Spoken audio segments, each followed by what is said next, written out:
मतलब तेरी बीवी मरने के बाद भी जिंदा रहेगी? कोई बात नहीं, तेरा वो अमर नहीं बचेगा जब तक तेरी बीवी के तीनों ऑर्गन्स खत्म नहीं होते। मेरे बेटे की आत्मा को शांति नहीं मिलेगी। बस इतनी ही मोटिवेशन चाहिए थी तुझे मारने के लिए।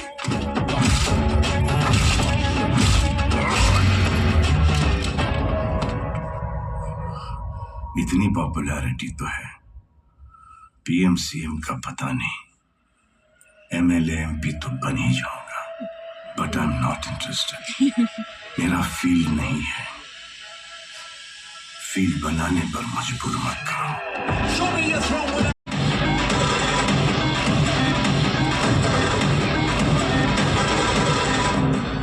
कमर का ऑपरेशन हो रहा है, बस यही गुड न्यूज देने आया था मैं आपको। કેમ છો સાહેબ? મજામાં? મને તમારાથી એક હેલ્પ જોઈતી હતી, એક ગાંડો માણસ છે